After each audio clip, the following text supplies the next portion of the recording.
So we're here outside number 10 Downing Street today. It's been a year since Keir Starmer's historic election victory, where the streets just behind me were absolutely packed, lined with people cheering and smiling. So Keir Starmer obviously is going to be in quite a reflective mood as he looks back on his first year in government in number 10 in the building just behind me. So we thought we'd take the chance to have a look back on Keir Starmer's first year. Sadly, Lewis Goodall not available. Sadly, Aggie Chambray not available. So I'm here with LBC's Henry Riley to give me an overview of Sir Keir Starmer's first year. So Henry, how do you think it's all gone? And what are MPs telling you about how they think it's all gone? It's nice to know I was first choice. I think look, it'd be remiss of me to say there haven't been bumps in the road. I think he's had a rocky start. I think probably a more rockier start than he was expecting. Yeah, I totally agree with you. Yeah, I don't think he thought he'd be plain sailing, but I think he was so convinced, the Prime Minister, that the chaos that was going on behind those doors in the Rose Garden with parties and whatnot, Boris Johnson, Liz Truss, I think he thought the chaos in Downing Street was just so institutionalised. And a Tory problem as well.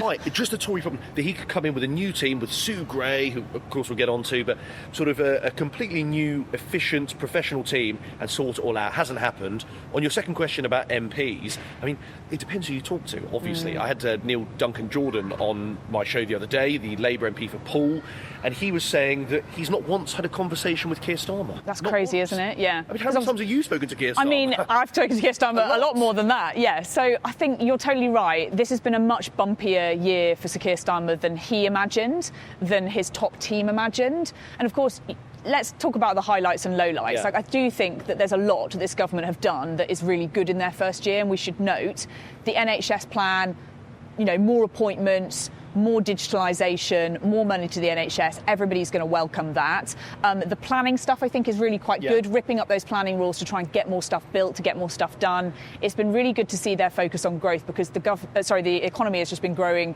basically at snail's pace for so many years. I think that was a good focus. Arguably, they've not done that well on it, but there are some good things to point to that I think the government has started to do. I think Keir Starmer's argument soon will be, I've started it, let me get on with the job. I can see him going into the next election, for example, with that kind of slogan. Yeah. And you saw at Prime Minister's questions, promise made, promise delivered. I think we'll be hearing a lot more from the Prime Minister about that lately. But there's been a lot of lowlights, and U-turn after U-turn after U-turn, and culminating in the welfare rebellion at the end of, just a few days ago. That really, I think, was the pinnacle. Has Keir Starmer lost control of his party? Natasha, sorry to interrupt. I think we might have a cabinet reshuffle going on. I think that's Andrew Marr walking into Downing Street. We get LBC at the top table, clearly. Andrew, how do you feel the first year of Keir Starmer's government's been? Enormously well. Very good. That wasn't planned either. That wasn't planned either. Andrew Marr walking into Downing Street. Didn't know that. Unbelievable. I wonder who he's going to see. Do you think he's going to see the Prime Minister? Well, maybe. So it's fair to say, Henry, that this government, has not been afraid to U-turn, basically. We obviously had the Island of Strangers comments. Keir Starmer rode back on those. The grooming gang inquiry. Winter fuel, probably arguably the biggest one that the government has rode back on. And of course, just a few days ago, the welfare bill. How damaging do you think the public see these U-turns? Or do you think that this is something that they go, well, actually, he's changed his mind because it was the right thing to do? I think the issue with these is, John Maynard Keynes said, when the facts change, I change my mind. And that's absolutely fine, and that's great. And on various things, you can argue that when the facts change, Keir Starmer has changed his mind. It seems to be when negative media and public opinion changes, that he changes his mind. So on the grooming gangs inquiry, what do you think that was? Was it because Louise Casey had magically decided that we needed an inquiry, or is it that he's heard the noise from Elon Musk going, come on? I think he's so procedural that he'd have seen Louise Casey write this down, and he'd gone, well, if she's recommending this after I've tasked her to do the report, we have got to no have choice. Inquiry. Right at the start of the year, when this was all coming out, he said that it was along the lines of sort of pandering to the far right. Yeah. Because it's almost hard to think that it was this year when you had Elon Musk tweeting every other day about the Prime Minister, Tommy Robinson tweeting about the issue, and it really felt like the pressure was on. Keir Starmer seemed to sort of put it to one side by getting Louise Casey to do that report. Now he has to do an inquiry. So I think that's a U-turn. But on the welfare, I think the U-turn there, I think, is actually potentially really damaging. Because that's the worst. I think it's probably not the worst in the eyes of the public. I think they'll think that winter fuel was worse, because that's just, was just chaos from start to finish. But welfare means more, I think, because you've got a Prime Minister with a huge majority that can't actually get things done. And, it was a shambolically handled thing. Obviously, it was a controversial issue, and he had no choice, right? The government knew they were going to lose that vote. The 90 minutes beforehand, they basically had to change their minds. But actually, I think it just shows you that the change that Keir Starmer keeps saying that he wants to do, he is going to find that really hard. I don't know if he's going to be able to ever come back to welfare ever again as an issue, or it might just be now completely dead in the water. I think it risks becoming an issue like social care, where you just can't touch it. It's just too politically thorny of an issue. And, maybe I'll just leave it to the next Tory government to sort out at some point, because I don't know how you sort that out. The Labour MPs, I just don't think are going to take it. No, that's a really good point. And actually, I think he's come out of that badly. But actually, I think the real lightning rods have been Liz Kendall and Rachel Reeves, who've taken a lot of the flak on that. And it's been seen to be sort of Treasury brain. Liz Kendall seemed to be really cracking down, almost obsessed with cracking down on getting eligibility down, which I think is really important. And the reason I said it's the worst one, you're right, in the eyes of the public, winter fuel's far worse. But I think with this one, in Downing Street, they must just be ripping their hair out going, if we can't pass this, what can we pass? What the hell are we going to pass when things get really difficult? And also the idea that it's only a couple of £1 billion for any of these as well.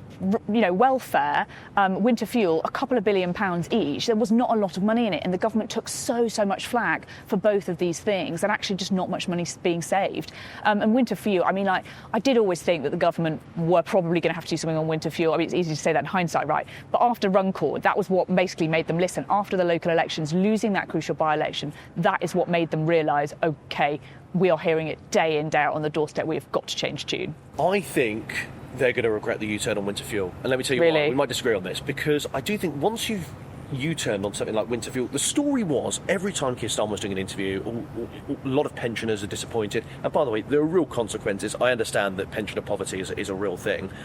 But I think people had come to terms with it by that point. Of course, you're going to get kicking in the local elections, but I think regardless of winter fuel, there'd have been something else. So now he's fair-weathered on that. That is what emboldened his backbenchers on welfare, I think. Yeah. That's what gave him the scope to do a U-turn on grooming gangs. Yeah. I do just think... It looks a bit like a weather vane's flapping in the wind a bit. That was opening the door for it. I just think that was really dangerous, because I do think the public had started to internalise that it's not great, it's not particularly popular, but at least it saves we'll move on. Yeah, and we'll move on. Yeah, and I think you're right actually in terms of the backbenchers. Like, the question on everyone's lips at the moment is what is going to be the next thing that Keir Starmer is going to face pressure over, and it might not be a U-turn, but he's going to face pressure over two-child benefit cap, potentially the budget. What about the farming tax, which caused Rachel Reeves quite a lot of aggro last year? Will she be forced to think again? And I was speaking to one person that was in government, previous government, and she said basically, we would never have even contemplated putting something with 100 MPs saying that they're not going to vote for. We never even put that on the order paper at all.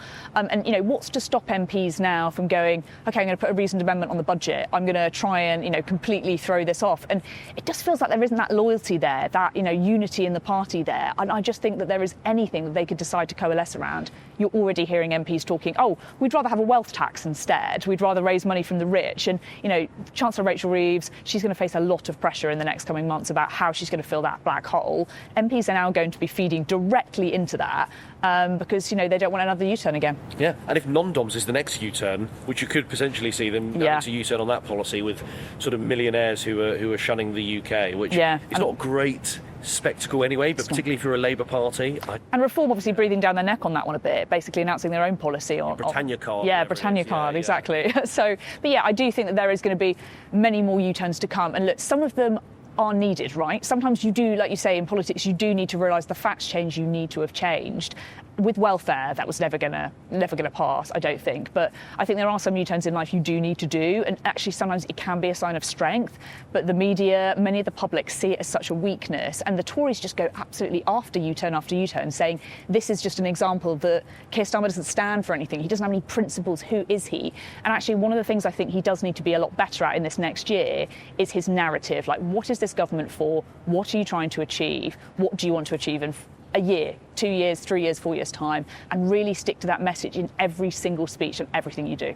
Yeah. Going back to what you said earlier, I think a highlight of Keir Starmer's term was his response to the summer riots. Yes, I absolutely agree with you there. He did really well there, I think. Really well. Yeah. And I think Prime Ministers often undone, aren't they, by sort of international events or events that aren't foreseen. He's been very good on the world stage generally, actually, and I wanted to ask you about that. Do you think he's been stronger abroad or domestically? Because I think I'd argue potentially abroad. I think abroad. But I think it's weird, isn't it? Because Boris Johnson, I think towards the end of his premiership, when he was going to Ukraine quite a lot and meeting Zelensky, and I think he basically realised that at home, no one really likes me. And so I'm going to go abroad and be this prime minister figure.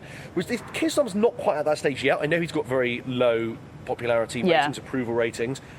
But I think... But he's got this reputation of he's never hear Keir, and, but obviously that does represent itself in showing, trade deals, trading with India, trading with the US, Donald Trump on the front foot on that. And actually, I think that generally he seems quite strong on foreign policy. I think he's quite statesmanlike. I think he's quite cool in a crisis. And I think people do like to see that. Yeah. When you're in a stage of what, foreign policy that we're in, where we're in such an unstable world, I think people like to see that sort of statesmanlike from the Prime Minister. So I think we can count that as a definite win. Definite. And of course you were in the Oval Office when, in the White House when Keir Starmer had that visit. And I mean, it'd be interesting to know what it was like for you in the room, but back home, I remember we were expecting the worst, obviously. Yeah. I was too. I was so pessimistic. I thought it was going to go all wrong. Yeah. Chagos is going to come up. There's going to be some sort of problem. He's going to say the wrong thing. He's going to talk about free speech. Or there's going to be something that's going to undo it. And I thought he'll probably look back at that moment and go, that was the greatest moment of peril this definitely. year. And credit to him. I think he prepared for it. I think his team laid the groundwork really well. I think the letter from the King in his pocket, absolute icing on the cake. It was really well done. Did you hear that he apparently had it the night before? He did have it the night before. He had it on the plane. He didn't tell any of us. He had it all planned out. He didn't tell anyone. And apparently he told Donald Trump, I read, that I'm going to give you this letter. Apparently. Donald Trump had said, do it in front of the cameras tomorrow. Really? So, well, that's true. You know what? It worked well. So I think foreign policy stage, but back home, I think domestically, I mean, we hear from LBC callers day in, day out how unhappy they are with the Prime Minister's, first term in office, first year in office. They're not happy, are they? And we only have to look to that LBC polling that we've done. People trust Nigel Farage more than they trust Rachel Reeves to be Chancellor. He's obviously not doing well in the polls. Reform are absolutely soaring. Domestically, there's a lot of problems, and it still feels to me like they're just not being fixed, and people are still getting a bit frustrated because lots of the problems they had under the Tories still existing. What do you say to that? Yeah, and I think you've got the 10-year plan for the NHS, and that's great, and everyone thinks you should plan for the long term of the NHS.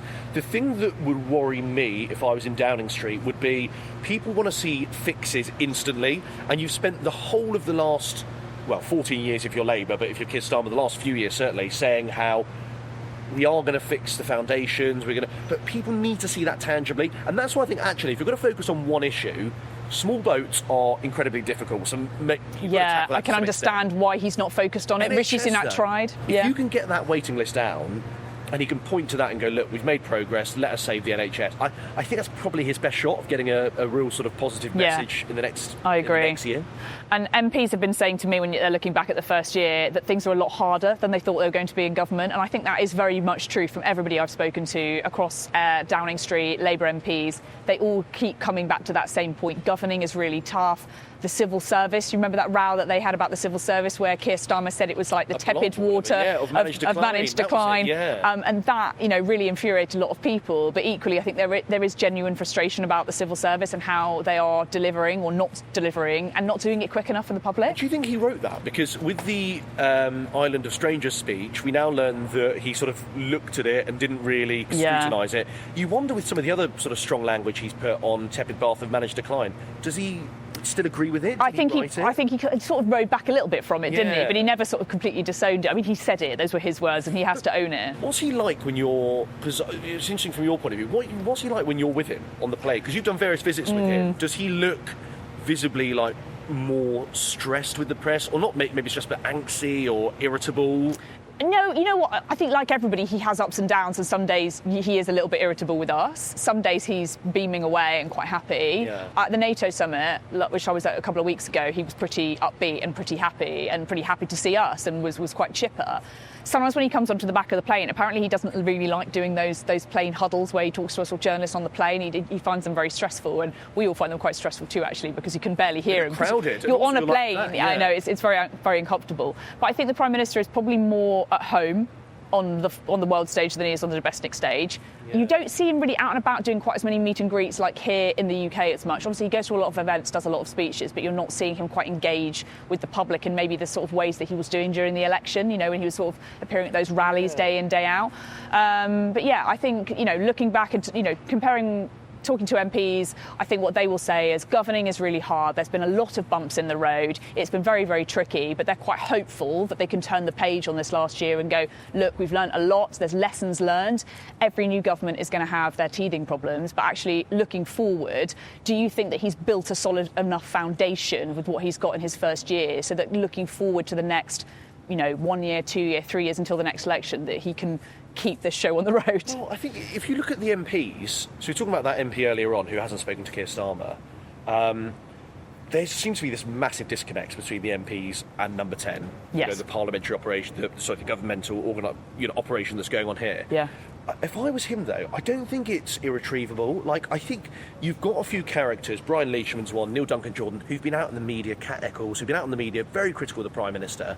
I don't think it's these are not Jeremy Corbyn, John McDonnell style rebels who it's irreconcilable with. I do think if he properly focuses and the team properly try and win them over, there is space for all of them. The ship is big enough for all of them. And that's the thing, isn't it? With such a big majority, the Prime Minister was always going to find it difficult to unite his party. And something that people have been saying to me this week on the back of the welfare rebellion, they don't feel united. They don't feel like they're part of a party. And actually, lots of these MPs obviously came from all different walks of life. They've come from business. They've come from other jobs. They're not Labour loyalists to the core. No. So when we saw that rebellion of 49 of Keir Starmer's own Labour MPs rebelling against him earlier this week, I think actually that really just goes to show that a lot of them are really independent-minded, and he needs to do more to unite his party. And actually, before the election, they were united around the fact they thought they were going to win, but really not without a proper plan to get there. So maybe now he's going to be looking back and going, should I have been a bit more specific in my manifesto with some of the things that I really wanted to do, or would he have not won the election? I think that's a really good point, because you're right. He hasn't got a mandate to do, for instance, winter fuel payment cut,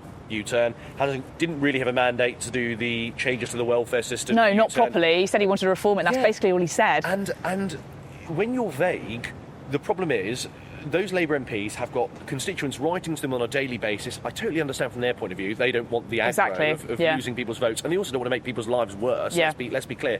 But I do think Keir Starmer is such a big majority. The assumption was, that's how Parliament works. He could just get in, railroad a load of this stuff through, like nationalisation, get it in. I think that's been one positive thing, nationalisation. But just get it through, fix stuff quickly, and it's not working like that. And government just doesn't work like that. No. It doesn't work that quickly, and you can't just come in and no matter. I think arguably Keir Starmer has lost his ability with this welfare vote to do the big change that he promised. So he said he was going to come in and do all this stuff. He said he was going to change the country, but actually, I don't know whether he is going to be able to do so, purely because the parliamentary party is so divided and there's so many different groups within that. And a lot of them are unhappy. A lot of them feel they want more contact with Downing Street, more discussion with the Prime Minister, and a lot of them a little bit feeling not the love that they should from Downing Street. And that's definitely one lesson that I think people in the building behind us will be learning over from the last year. How long till there's a reshuffle? I think that's the big question now, isn't it? He's got to at some point have a reshuffle. But MPs I was speaking to this week were saying, well, actually, it does risk creating more enemies than basically shoring up your support. But I do think the Prime Minister needs to take back his authority after this welfare rebellion. He needs to sort of stamp it back on a bit, especially after we haven't even discussed the Chancellor and the crying in the House of Commons. That really just shows the pressure of being at the very heart of Keir Starmer's government. And actually, it's not a fantastic look for the Prime Minister, is it, to have your Chancellor acting like this, whether it was a personal matter or something else. She is clearly really, really feeling the heat. And he said that she will be the Chancellor going into the next election. I just don't know if I believe that. I don't know how long she can continue to stay in post for. I think for now, she's definitely a key part of the Keir Starmer project, but I don't know if she will be forever. It's also a real problem, isn't it, guaranteeing these jobs? It's a bit of mischief making from the lobby, people like you and I, when these questions get asked. But you can't guarantee that your Chancellor is going to be here in 4 years' time. No. I think Rachel Reeves is probably highly unlikely to be involved in some sort of full-blown scandal. But you just don't know what's going to happen. Look at Boris Johnson and Rishi Sunak. They famously fell out right at the end. Boris Johnson lost Sajid Javid as his Chancellor. Yeah. This stuff changes so quickly. Kwasi Kwarteng and Liz Truss were sort of joined at the hip, and she ended up having to fire him. So this idea that you can guarantee jobs for the likes of for Rachel Reeves for the duration of this Parliament, it means all of your other colleagues are like, well, if Yvette Cooper and David Lammy are listening, they're going, well, have I got jobs for the rest of the Parliament? I think it was a mistake to say that from the start, wasn't it? Just don't say that. Yeah. We can't guarantee anything. Yeah. No one can blame him for that. Yeah. I just wanted to go back to what we were talking about earlier with like how we feel the public are looking at Keir Starmer's first year, because LBC did some research and we've got a word cloud. What do you think is the most common word that people used about Keir Starmer's first year in government? So I actually don't know what this is. You haven't seen it, so this is actual. I'm not even setting this discussion up. See, I don't want to be harsh, but would it be something it's a bad word. It's a negative word. Is it boring? It's not boring. Is it? It's a word, negative word. It's not great. It's pretty bad. D.